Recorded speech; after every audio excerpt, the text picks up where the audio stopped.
former Prime Minister of Italy, Silvio Berlusconi, has told a newspaper he hasn't slept for a month because of his legal headaches.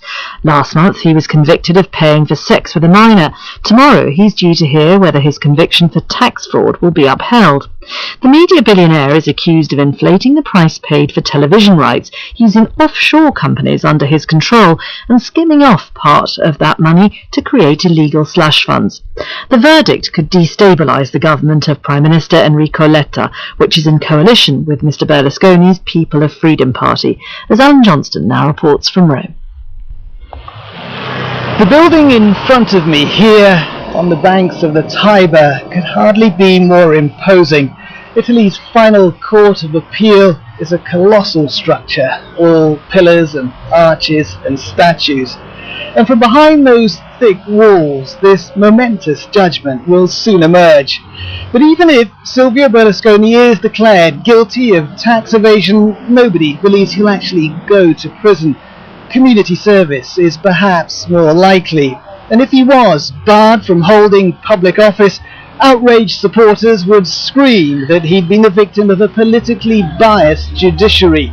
This champion of right-wing Italy always says he's being hounded in court case after court case by left-wing prosecutors and judges. And if he's now barred from office, then one of his party's MPs, Deborah Bergamini, will be among those who argue that the ruling was nothing to do with justice, that it was all about politics. What Italians feel, and I refer to Italians who vote for Berlusconi, is that there is a sort of dual moral that is being applied in our country. One for center-right politicians and people, and one for center-left politicians and people. And remember that in Silvio Berlusconi you have a man who survived countless scandals and legal storms. Just last month he was convicted of paying for sex with an underage prostitute, but he's appealing that verdict and fighting on. And even if a judge now banishes him from public office, the Berlusconi show will continue. I don't think he's going to be forced to disappear. He might very well be able to play the leadership role in our party. This would never change, and he would be perfectly capable of expressing his political credo, his political vision in the future.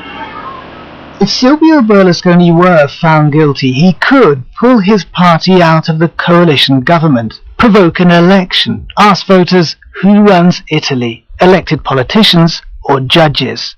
But Mr Berlusconi can play a much cleverer game than that. You see, a court verdict banishing him from public office would actually have to be approved in a parliamentary vote. Now, Mr Berlusconi's reluctant coalition partners are centre-left deputies. They despise him. They'd love to kick him out of public life. But would that be wise? Professor Giovanni Orsina of Luis University explains. They believe this is the best for him, to say, I've been condemned, but I'll go on, the government will go on, and it's up to the left wing, to the other partners, to decide whether they want to bring down the government. If they do that, they take the responsibility for that in front of the voters. And this would put him in a very strong position indeed. A market set up on the cobblestones in an ancient piazza in Rome. And if the last election is anything to go by, roughly a third of the shoppers moving between the stalls in the sunshine will be Berlusconi voters. They are people of the right, and voting for him is simply the best way to keep out the left. And they very much like Berlusconi's economic style. They see him as Italy's salvation. Much of the rest of the nation, however, regards him as a type of criminal. And if this extraordinarily controversial figure is found guilty in this court case, the furore over his fate will consume the politics of this country for months to come. Alan Johnston reporting.